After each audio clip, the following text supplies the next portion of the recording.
یہ جگہ ظلمات ہے، یہاں سے کوئی انسان زندہ واپس نہیں جا سکتا۔ تم کون ہو؟ میں ذوالقرنین ہوں، اللہ کا ایک بندہ جس نے مشرق و مغرب فتح کیے۔ میں یہاں آب حیات کی تلاش میں آیا ہوں، اس کو تلاش کیے بغیر واپس نہیں جا سکتا۔ اے ذوالقرنین، تم اپنا وقت اور اپنے ساتھیوں کی جان ضائع کر رہے ہو۔ کیا تمہیں علم نہیں جو اس راستے میں داخل ہوا وہ کبھی واپس نہیں لوٹا؟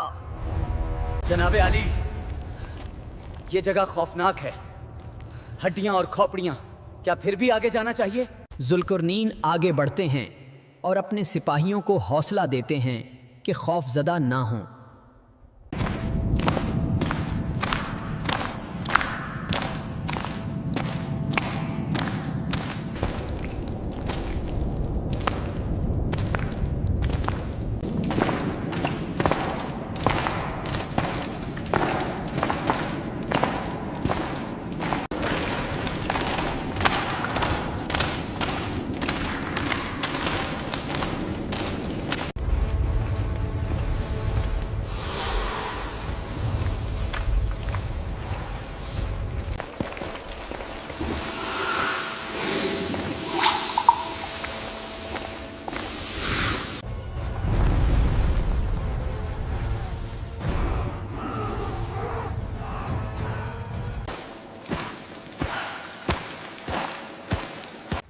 بادشاہ اور اس کے سپاہی آب حیات کی تلاش میں آگے بڑھتے رہے۔ آب حیات کی تلاش کا واقعہ تاریخی کتب میں کچھ یوں ملتا ہے۔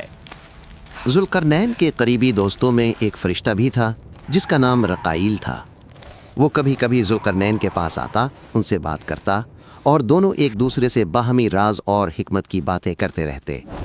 ایک روز دونوں بیٹھے گفتگو کر رہے تھے کہ ذوالقرنین نے پوچھا، رقائیل، اہل آسمان کی عبادت کیسی ہوتی ہے؟ رقائیل نے جواب دیا، اے ذوالقرنین، آسمانوں میں فرشتے ہر لمحہ اپنے رب کی عبادت میں مصروف رہتے ہیں۔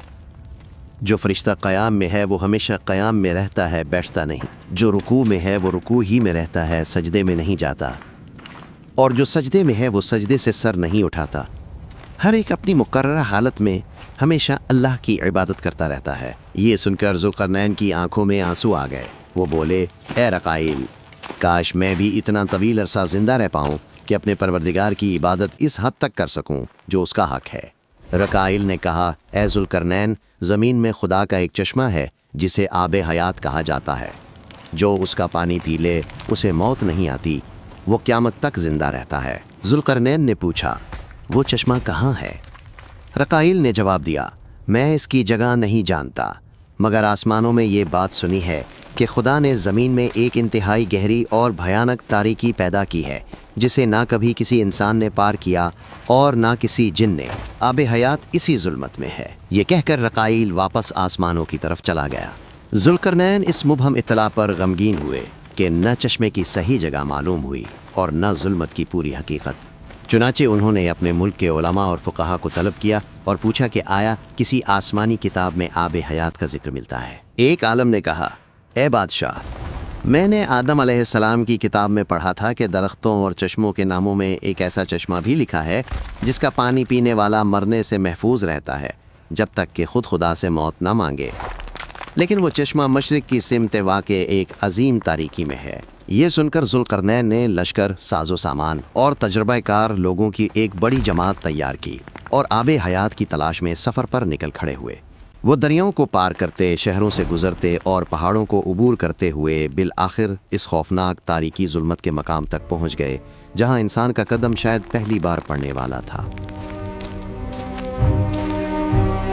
ذوالقرنین بادشاہ نے ظلمت میں داخل ہونے سے پہلے اپنے لشکر کو 3 حصوں میں تقسیم کر دیا تھا۔ سب سے آگے 2000 سپاہیوں پر مشتمل لشکر تھا جس کی قیادت حضرت خضر علیہ السلام کر رہے تھے۔ انہیں حکم دیا گیا کہ وہ سب سے پہلے ظلمت میں داخل ہوں اور راستہ دکھاتے ہوئے آگے بڑھیں۔ ان کے پیچھے 4000 سپاہیوں پر مشتمل دوسرا لشکر تھا جس کی سربراہی خود ذوالقرنین کر رہے تھے۔ تیسرے لشکر کو اس مقام پر 12 سال تک انتظار کرنے کا حکم دیا گیا۔ اگر اس مدت کے دوران پہلے 2 لشکروں کی کوئی خبر نہ ملتی تو انہیں سمجھ لینا تھا کہ وہاں سے کوئی زندہ واپس نہیں آیا۔ फिर वो अपने इलाके को लौट जाएं।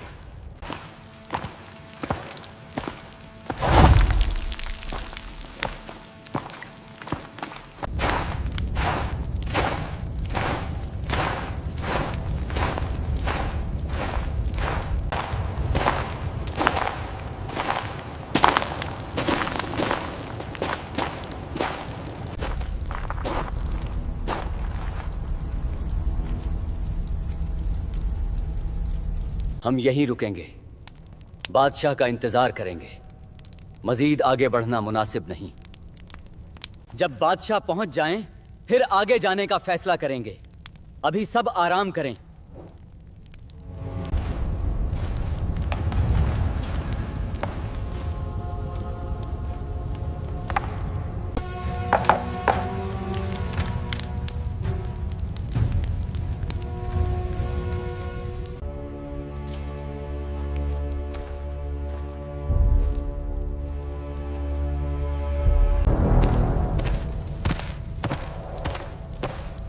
ऐ मेरे सिपाहियों, अब आप सब यहीं रुकेंगे।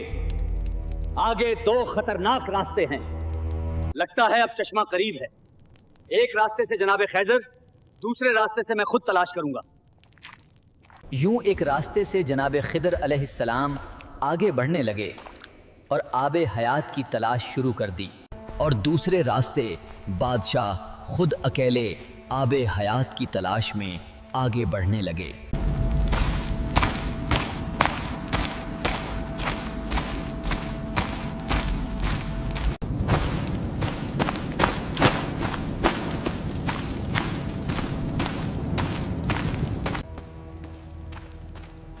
रास्ता अब पहले से भी ज्यादा तंग और खौफनाक हो चुका था, मगर हजरत जुल्कुरनैन आगे बढ़ते रहे।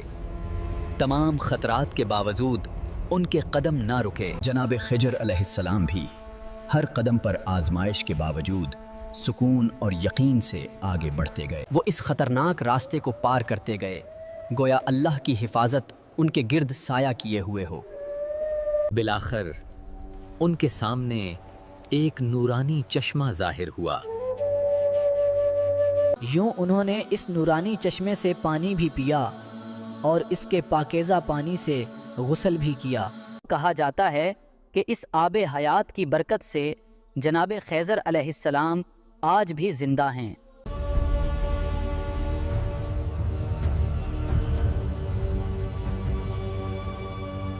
हज़रत जुल्कुरनैन जिस रास्ते से गुज़र रहे थे वो इंतहाई ख़तरनाक, और वहाँ कोई चश्मा ना था, बस गहरा अंधेरा और जानलेवा खामोशी। मगर वो अपने रब पर भरोसा करते हुए आगे बढ़ रहे थे।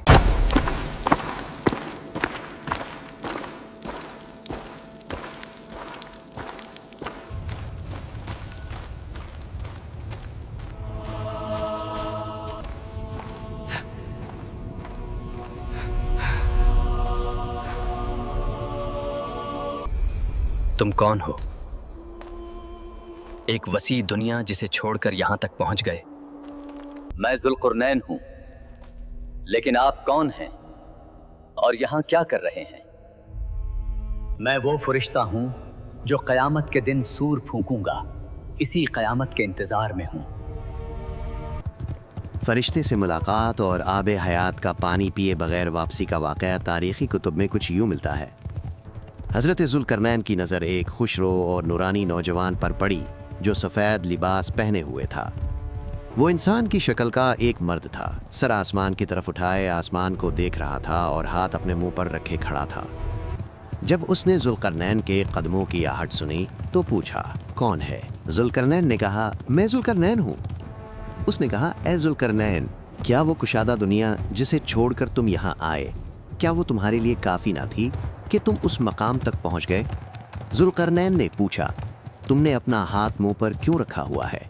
उसने जवाब दिया, ए ज़ुल्करनैन, मैं ही सूअर फूंकने वाला हूँ और क़यामत करीब है। मैं खुदा के हुक्म का इंतज़ार कर रहा हूँ कि जब हुक्म मिलेगा तो मैं सूर फूंक दूंगा। फिर उसने अपना हाथ बढ़ाया और पत्थर जैसी कोई चीज़ ज़ुल्करनैन की तरफ फेंकी और कहा, ए ज़ुल्करनैन, उसे ले लो। जब उसको भूख लगेगी तो तुम्हें भी भूख लगेगी, और जब ये सैर होगा तो तुम भी सैर हो जाओगे। अब वापस चले जाओ। जुल्करनैन ने वो पत्थर उठा लिया और अपने साथियों के पास वापस आए। जो कुछ मुशाहिदा किया था वो बयान किया और पत्थर भी दिखाया। फिर कहा, उसके वजन के बारे में मुझे बताओ। तराजू लाया गया। एक पल्ले में उस पत्थर को रखा गया और दूसरे पल्ले में वैसा ही एक आम पत्थर। तराजू उठाया गया तो वो पत्थर फिर भी वजनी निकला। दूसरा पत्थर बढ़ाया गया मगर वो एक ही पत्थर बराबर ना हुआ। यहाँ तक कि 1000 पत्थर एक पल्ले में रखे गए मगर दूसरे पल्ले में रखा वो एक ही पत्थर फिर भी ज्यादा वजनी रहा। लोगों ने कहा, ए बादशाह, इस पत्थर का मामला हमारी समझ से बाहर है। हजरत खिज़र अलैहिस्सलाम ने कहा, ए बादशाह, आप इन लोगों से इस चीज का इल्म पूछ रहे हैं जिसका इल्म उनके पास नहीं है। इस पत्थर की हकीकत में जानता हूँ। जुल्करनैन ने कहा, तू मुझे इसकी हकीकत बताओ। खिज़र ने तराजू उठाया। जुल्करनैन वाला पत्थर एक पल्ले में रखा और दूसरे पल्ले में वैसा ही पत्थर रखा। फिर उस पत्थर पर एक मुट्ठी खाक डाल दी। इस खाक के पड़ते ही दोनों पलड़े बराबर हो गए। ये देखकर सब लोग हैरान रह गए और सजदे में गिर पड़े। लोगों ने अर्ज किया, ये क्या बात हुई?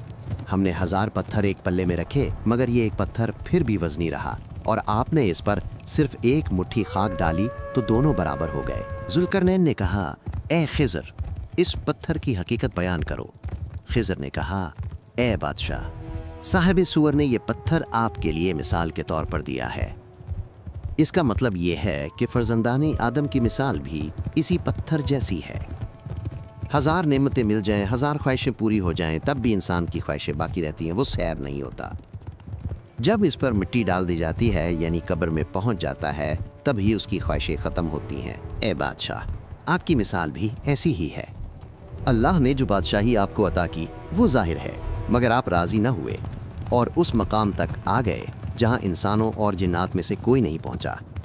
इंसान की हालत यही है, सैर नहीं होता जब तक उस पर खाक न डाल दी जाए। ये सुनकर जुल्करनैन बहुत रोए और कहा, ए खिज़र, तुमने सच कहा, ये मिसाल मेरे ही लिए थी। जब मैं इस सफ़र से वापस जाऊंगा तो फिर किसी शहर की तरफ कस्त न करूंगा।